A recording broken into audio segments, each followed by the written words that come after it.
Yo, what up, boys? Always good to be back with another episode of the Anime Virgin. Today we're covering the Swordsmith Village arc. I'm very excited. Yeah, Demon Slayer season three. Demon Slayer, it's not a surprise to anybody that knows our channel and everything. It's one of my favorites. I love covering Demon Slayer, and it's one of my favorite manga.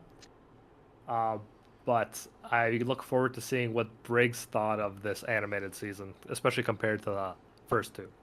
I think, regardless, Demon Slayer takes a source material that I think is decent and just enhances it in so many different ways, from the music to the animation to like just the amount of hype in a single fight scene.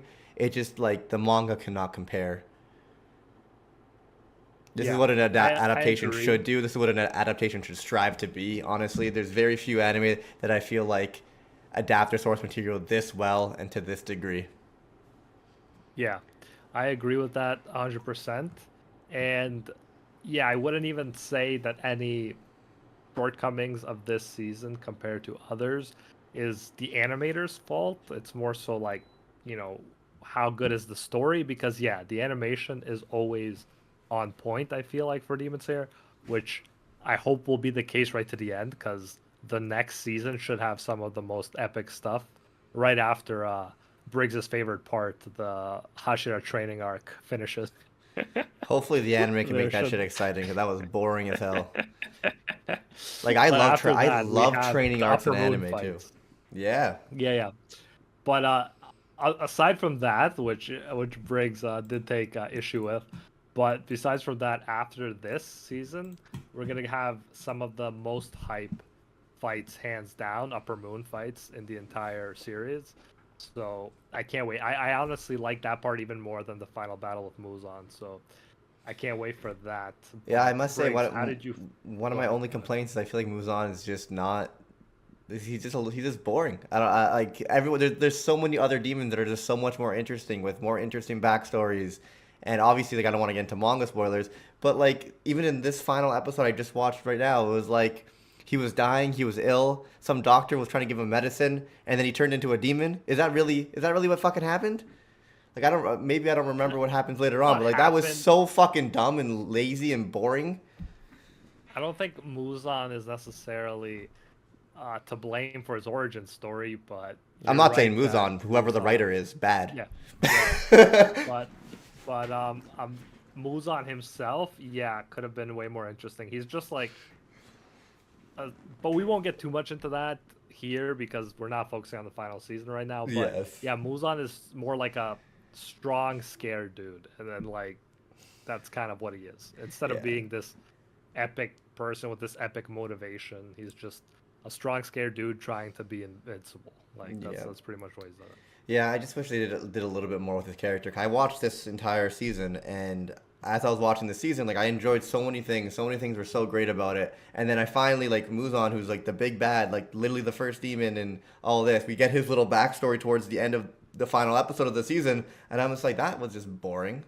Like you could have like, I don't know, I don't know. Yeah, for me, it it in the manga and shonen, it's not really that important to me how it like why it happens, I guess.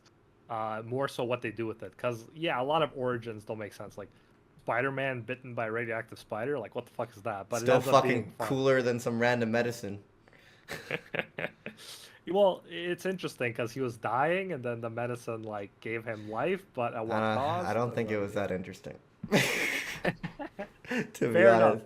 Fair But enough. there's a lot of things to Um, praise about this season. So that's just one yeah, little negative thing, and I feel like that's one thing that a lot of people have been saying is like there's so many good things about Demon Slayer. Muzan's not the best villain, but other than that, there's a lot of good antagonists in this series. yeah, and Um, I feel like the other upper moons, are better. the majority of them make up for it. Yeah. Yes, I agree. I'm excited Again, for that to okay, get so adapted.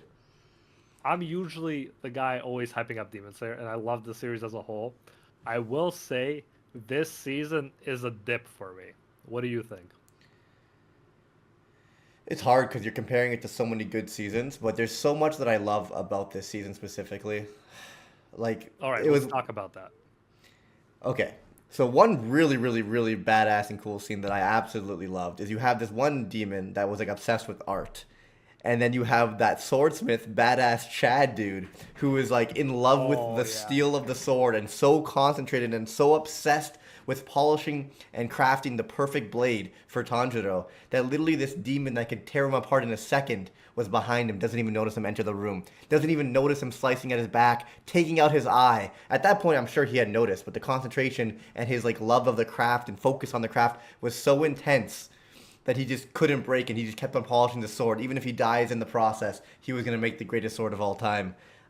And that was just super, super badass to me. And even I the agree. artist Yeah. demon who like even respected it to a certain extent. He's like, I can't even be that focused.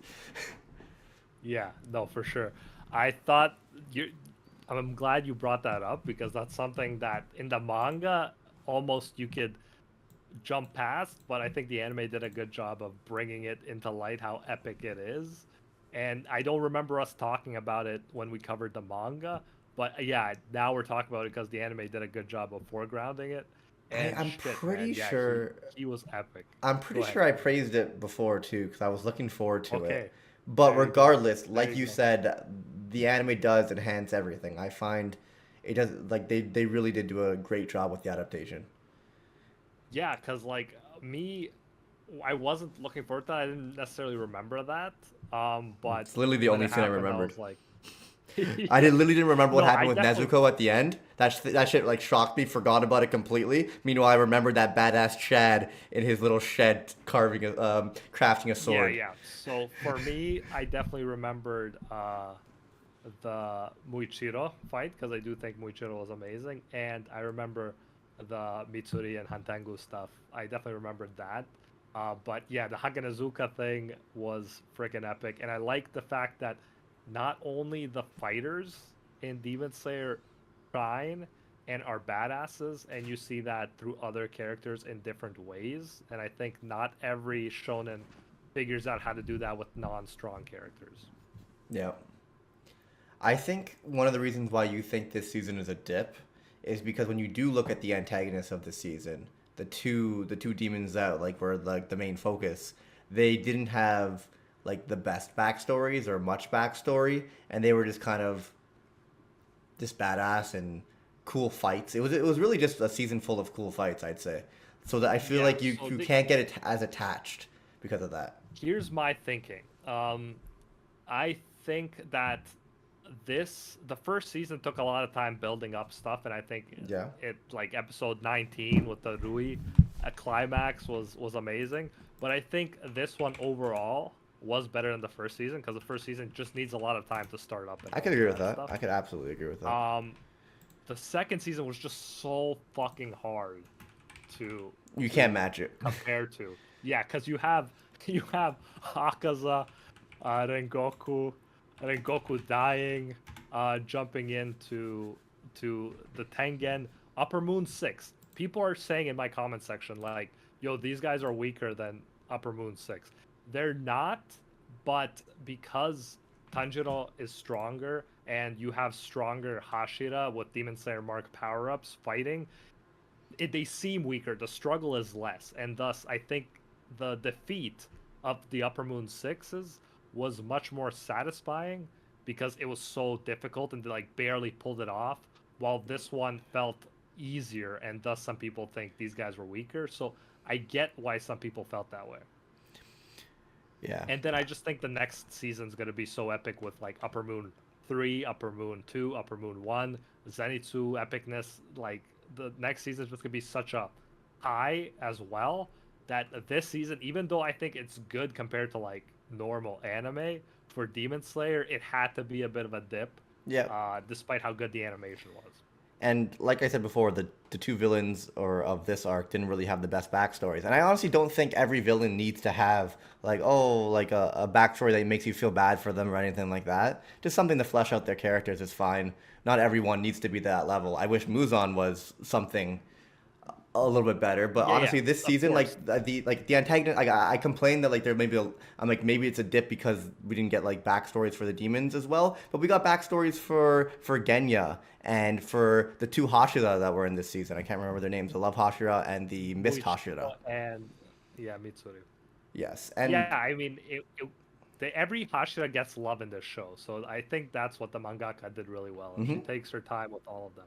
Well, that's what I'm saying. Like, that's what makes an anime shine, putting the effort into the characters, in my opinion. Because at the end of the day, like everyone loved the fight scenes. They were so incredible. Like I was hyped when I read the manga a little bit, but watching like that animation with that music, like I had fucking goosebumps. Nice. And I'm not Nice. like our friend Anime Recon, who's like if a show has bad animation he won't watch it, and if a show has good animation he'll fucking praise it regardless of the story. I'm not to that extent, but like the animation was so good that it made me look past certain things. I feel like I just didn't care because I was so invested in the Yeah, fight. and I think that is a treat in and of itself, Hmm. Demon Slayer animation, because even with they're using 3D great, because usually we consider 3D like it's 3D, it's weird, but the wooden dragon heads in 3D Looked were amazing. fucking cool. The Like fish they were a looked little amazing. jarring. The fish were a little jarring, but they were supposed to be. But And but that's the thing. It's like I like 3D when they make things look creepy yeah, because it's supposed to be creepy, right? yeah. So that's kind of a good thing. And it looked like it didn't belong in that world and like did Yeah, contrast it, but it doesn't belong in that world, you know? Like it works. yeah, And exactly. I must say those wooden fucking dragon things looked so good. It was crazy. If only other anime had the quality that Demon Slayer has. Like it's kind of Yeah, unmatched. exactly. Let's just hope they don't pull a Seven Deadly Sins and to the end it's like this epic because wow, if it maintains this, it should because like most popular anime of all time in a sense when you look at the movie and how it became the best-selling movie in Japan history. So in a way, there's no reason that this should now be given to a bad studio at any point. So hopefully they Unless this finish like this season quality. underperformed or something, and they're just like, it's not worth the amount of money to make it look That this would be good. I pray to God that doesn't happen because this next stuff is going to be way better story wise, and I hope that the Yeah. animation is going to be there to match. And Well, they're taking advantage of every new uh, development in animation as the seasons come out. So almost the more we wait, almost the more we can expect it to yeah. be good in a sense. And I think it is making money because at the end of the day, they keep on coming out with movies. There was a movie for this season too, right? And I'm I sure the don't movies have I been doing don't well. know that there was. I I'm don't pretty know sure that there there was is. for this season. I think there was a tour Was it? where they sort of went around and previewed the first hour-long Or episode or maybe there's something, but one. Oh, maybe. I don't remember a movie for this one. Demon Slayer Kimetsu no Yaiba to the Swordsmith village. It is 2 hours long. Oh, the fuck is this? What do you Sorry, see? Do you see what it is? it's literally the last movie. It's with like Yeah, Tengen yeah, and the wives yeah, yeah, and yeah, hold on. exactly. So I just don't know so why it's um called this on this website. My bad. so far I think we just had the Mugen Train movie Well, there's a that two released in hour movie of the theaters. last season as well. So not this one, it's the Yeah, last one. yeah, I don't recall that coming out in theaters, but maybe they did like you know how sometimes anime for fillers sake, like to cut time, just put it together. Mm-hmm. Maybe. But Or yeah, maybe it was a I'm not sure, Japanese but yeah, only in like only in Japan and stuff is possible as well. yeah, because I'm sure we would have been hearing about how it did, like was it breaking records and stuff like that True. if they did release this as a movie as well. I do feel like there was less hype around this season. Is it just me? Yeah, I do think so, and part of that is probably because the manga is over, and it's been over for a longer period of time. Mm-hmm. They didn't have a movie that broke records, and like I said, I do think that the story dips a bit. Although I will say Muichiro soloing an Upper Moon, which is the first instance we know of that ever happening, is obviously super hype. Yeah, that's crazy. Sorry, Let's one second. let's I'm talk looking. I'm about. looking at the names. We gotta call them the Mist Hashira. I'm I'm And just gonna. I know their even names the too Love well because Hashira was I've just so read so many overpowered. It was mangas. crazy how strong she was. Well, what makes you say that? Let's break that down. Well, What makes you say she was overpowered? Nezuko, Tanjiro, who like we said, it has just keeps on getting stronger and stronger compared to the last arc, which is why people have a different representation of these demons in strength. Tanjiro, Nezuko, and what's the guy's name? Where is it? Genya. We're all Yeah, I know. fighting this guy. And in order to take on one of the dragon heads was like the biggest deal. And then the Love Hashira comes around with her little fucking whip and is just moving through it and just slicing them up like they're nothing. Like towards the end, it looked like she was gonna lose the fight, just because like she's not She able to kill the was. main Yeah. body. Like regardless of what she Yeah. did, it was gonna be ineffective. But it was kind of crazy how much stronger she is than Tanjiro. It seems. Yeah, the gap was huge, and it really puts Tengen in like a weak light if you think about it. And to be fair, he didn't have the Demon Slayer mark power up that Mitsuri and Muichiro get in this. Hmm. But yeah, Mitsuri we're told her technique is even faster than Tengen's. Not to mention, just how well she did against the strongest form of Upper Moon 4. While in the end, it was Tanjiro that actually finished off Yes. Gyutaro, not even Tengen. Yeah, he's got the main. So He's that yeah, guy. He's got that main I think character energy. we got a big jump here in Hashira power levels, and I think that is why this season just the victory didn't feel as satisfying, but at the same time, I do think it's interesting how Mitsuri obviously is stronger than Tanjiro at this point, and she did better because she was fighting the stronger clone. But Tanjiro gets all the glory because like she's about to lose, and then Tanjiro just like fucking has the epic as usual flame attack that just cuts through the main body, and then he gets the victory for Not to himself. mention, like he had to choose between Nezuko and the three swords smith that Well, she was trying to save, he and then didn't choose he though, right? could he couldn't. He was Yeah, gonna choose Nezuko, and he was struggling to make a decision, and it was gonna be too late. And then Nezuko kicks him off of her, and you think she's about to burn up and die. He goes to absolutely like destroy the demon and save the three blacksmiths, and then you turn around and Nezuko's just there, fine. And it's like, Ohio gozaimasu. So fucking cute. Also, yeah. like, Go ahead. I wish there was some explanation behind it, but I guess we'll find out later Well, on. there was a bit, wasn't there, about Tamayo kind of explaining that she was looking into her blood, and then already it was becoming clear that she'll become immune to the sun, and then they kind of explained that as it They pretty happened, much didn't just they? said Nezuko's built different. Well, you know what I think it is? I think it's the fact that, she's from a sun-breathing family that can wield the Breath of the Sun style. Oh, And so that combined with becoming a demon means you can be immune to the sun. That's my hypothesis. Like, I don't think it'll ever be confirmed or not. It's just sort of fan theory, but that makes sense to me. Why otherwise would she and her family members be immune to the sun when they become demons? yeah. Unless, so the problem with that theory is I feel like Muzan has definitely ingested people of like Tanjiro's family and origin, no? Throughout history. If we know that, then Well, he should have the properties of them. we don't know that. So do we don't know What do which you we mean? don't do we know which demon was the one that killed Tanjiro's family? So I think the point is not just to ingest them as humans, but to ingest them after they turn into demons and become immune to the sun, which takes Yeah, a while, and no one made it to that process. I got it. think that's sort of what's happening. Yeah, I'm just saying if Nezuko was able to achieve it based on her origin, then you would think that Muzan would be able to do it after ingesting them without having to ingest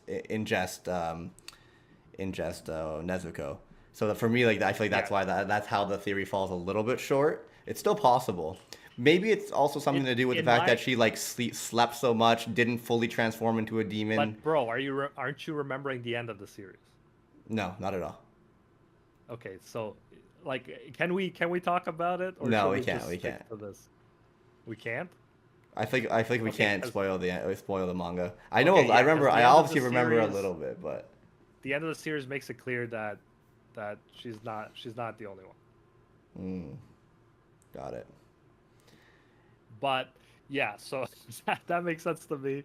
I do think it's cool how this whole time Tanjiro was doing this for his sister, right? That obviously he's a good guy, he's helping people, but the whole time the goal is to save his sister.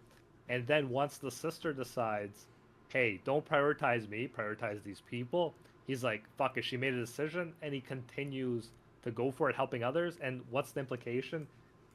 Even if Nezuko dies, he's gonna keep doing the right thing and helping others, even though his reason for doing it in the first place is gone. I thought that was very Yeah. important moment for Tanjiro's character development. I agree because he would have been contradicting himself because even prior to that, he was saying like if I died, if anyone died, it's like other people will carry on this journey to defeat Muzan. Like obviously he wants to do it and he vows to do it and all that, but he even said like even when a Hashira dies, like the next person will take his spot and we keep on fighting until we fucking kill them. Meanwhile, it's like he'll sacrifice anything and everyone for Nezuko. So it's kind of contradictory until now, and I feel like going forward, like he'll have that mindset where it's like she's her own Yeah. person, she could defend herself. We gotta Yeah, we and gotta obviously prioritize the mission.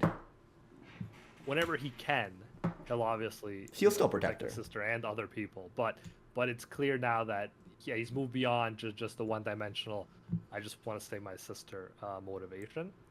I And yeah, that's the power of humans, man. Like, hmm yeah, maybe we can't do something ourselves, but it's like our descendants, the people that come after, they can build upon the successes of the past and eventually overcome something like Muzan, which I think is cool. Viewing humans as teamwork people rather than one person, overpowered person can do it all. hmm Like even I think that's a good thing that this season drives home because these demon slayers would be useless without their swords that were like greatly crafted, right? Exactly. And they need Yeah. them in quite a bit of quantity, considering there's actually quite a few demon slayers constantly dying, swords constantly breaking, new ones joining, etc. I will say When I you think love about Tanjiro's yeah, character, even though it's so simple. It's hard not to like him. Like his it's like Goku. simple-minded, like loving nature and niceness is contagious. Not only for like the viewer, like you can't help but like him, but even for the people around him, like salty fucking people like Genya. Like you can't help but eventually like start liking Tanjiro. The same thing happened with the Mist Hashira Muchiro.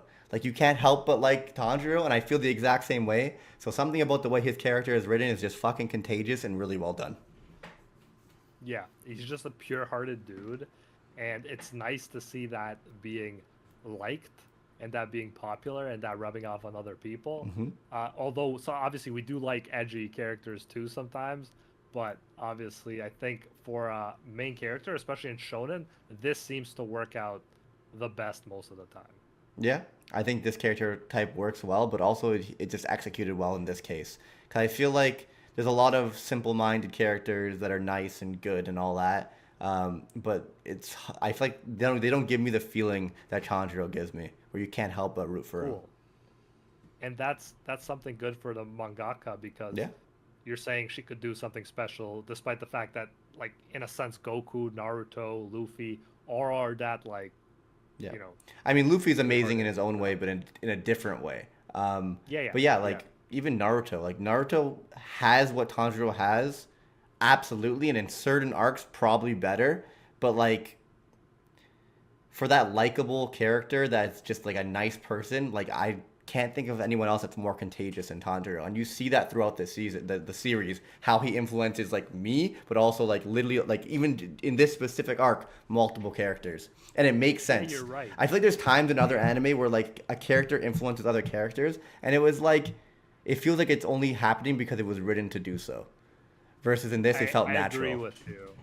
Yeah, I agree with you. They do the mangaka does a good job with it. hmm And yeah, in Naruto it's like Naruto like Hinata saying Naruto motivated me too and it's like okay, but it's much more interlaced throughout the Yeah. Demon Slayer story rather than those random moments. Absolutely, I agree. And so like, hopefully the audience doesn't think we're too biased here because like there's some things that I dislike about Demon Slayer and there's some things that are absolutely worth praise. I still think it's a fantastic story in a lot of ways. There are a few things that bother me here and there, but for the most part, I think it's pretty well done.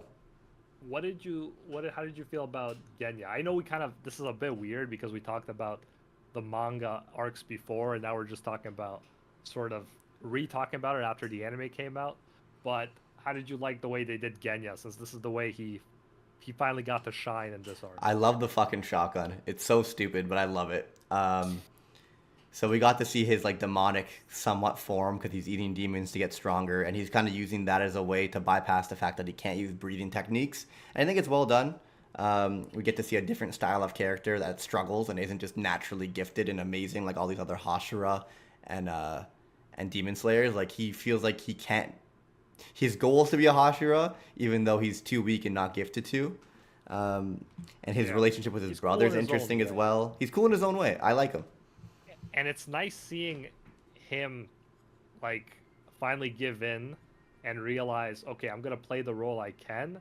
Tanjiro, you're gonna have to cut the neck because I'm not strong enough to. Like he Yeah. straight up says it, and then he's cool. Like obviously at first he wanted the glory and everything, but eventually he's like, yo, the job needs to get done. I'm gonna do what I can. And the dude threw a tree stump, like not a tree stump, like a fucking tree, Yeah. pulled it out of the ground and threw it. And I don't think they did it in the anime because like it's a very meme moment in the manga where Tanjiro turns around and he's like, "What the fuck? Did he just throw a tree?" But in this one, I don't think they made such a big deal out of it. They didn't. But They didn't. it was still cool. It was still cool. Um, yeah, I honestly I feel like he's a likable character, and he's clearly got influenced by Tanjiro as well. Like he wanted the glory, he wanted to fight, he wanted to do it, and he accepted it and ended up trusting in someone that it seemed like he hated initially, right? Yeah, exactly. I respect And it's it. part of Tanjiro just like wearing people down with his unfailing positivity. Yeah, It's like exactly. at first you want to like talk down to him, talk shit, and then it's like if he responds, it's like, yeah, I fucking thought so. But he just keeps being polite, and he's like, oh fuck, I can't, like nothing I do lets me hate this guy. He's like, let me be the Hashira. Okay, I'll help you. I'll support you in being the Hashira. Oh, I love it. I love it. What? How did you like the backstories of the two Hashira, Muichiro and Mitsuru? Um, I thought Muchiro's was really good, and my memory of Mitsuri's is not as good. But I think it's because I didn't like it as much. I didn't care as much. Yeah. So, what I really thought that Muichiro's did well, which was one of the most hype parts of this season for me, was when there's that moment where all of a sudden he says, "The Mu in Muichiro is the Mu in Meaningless or Infinity, something. and you are the chosen one," and stuff like that. And Yeah. then you just see him fucking wake up with the Demon Slayer mark and the epic music. That to me was definitely one of the highlights of this season. Him reclaiming his memories because Yes. he's always been this guy who doesn't know anything, and now reclaiming his full power. And this guy, as it was revealed in the backstory, as a descendant of the family that produced like the first and strongest uh, Demon Slayer, he has arguably the most talent out of anybody. Hmm. He's young, And he so wouldn't have gotten he might those not be the memories back if it strongest. wasn't for our lovable main character Tanjiro. Tanjiro, because Tanjiro reminded him of his dad, yeah, or his, Yeah, yeah, I think his it dad. was his dad. They had the same eyes. So Yeah, are and they Mitsuri's somehow related? who Tanjiro and I can tell you that they're not. Okay, They're thank you. not. They're Uh, related through non-familial connections, but not through biology. got it. And the Mitsuri one was, yeah, I agree. It's like it's for us, for dudes, I just don't feel like we can relate that much to it. Her She's like reason for trying to get married. She's trying to get married. She's pretending to like dye her hair black and be weak, and then she's like, "I'm gonna accept myself for who I am." It's like it's a cool message, but at the same time, not that hype for us. Yeah. Like out of all the reasons to fucking join the Demon Slayer Corps and like risk your life and potentially die and eventually die, like, 'cause it's inevitable. You're eventually gonna fucking die fighting these demons. All to find love is fucking ridiculous, but I guess maybe we're just biased. I It is a do little bit feel it's funny. refreshing. I do like the Yeah, idea like where it's like I need someone stronger than me, but fuck, I'm so strong. Maybe I'll meet them in the Demon Slayer Corps. Like it is funny. exactly. And I think it's refreshing too, because like she's a very feminine Hmm. character, and you don't get those like necessarily. Maybe in anime you get them more, but in the West we're more so seeing like feminist heroes that are more, I guess, masculine than feminine. So Hmm. it's nice to see like an actual feminine hero, and she embraces her girliness, and yeah, it's refreshing. I Hmm. think Shinobu is not so feminine, and I think she's amazing, and I think she'll do amazing things. But it's nice having Mitsuri there too. The positivity, the I agree. femininity, it's awesome. Yeah. I feel All like her right, whip so I makes think her that whip makes no sense. Her sword. Yeah. Yeah, so it's supposed to make sense, but yeah, it probably wouldn't in real life. But yeah, she's supposed to kind of like fold it and then put it in her sheath, folded, and then it comes out and it's unfolded. You know what I mean? Got it. But that would be very, very difficult, if not impossible, to Yeah. actually orchestrate. I mean, it's anime at the end of the day. I'm not gonna look into It's it anime. too deep. It's fucking anime, and I thought it was creative. Yeah, And cool I like sword. how no one else could wield it except her. That was a nice touch. Mhm. Her flexibility, the sword's flexibility, working together. It was cool. And if you guys didn't know, fun fact that's not revealed, I don't think, in the anime, but in the bonus materials, is that Rengoku was her mentor, and she first had flame breathing, and then she developed her own style, love breathing, which is a fun fact. Nice. Anyway, I think that's a good spot to end the podcast. Yeah, do you know what you want to do next week or not? Villain Saga, no? Not yet. Vinland Saga, are we ready? Yeah, it's done. It's finished this season. Perfect. Perfect. I'm looking forward to that. Hell All right, yeah. guys. Thanks so much for tuning in. And until next time, see ya, Space Cowboys. Bang!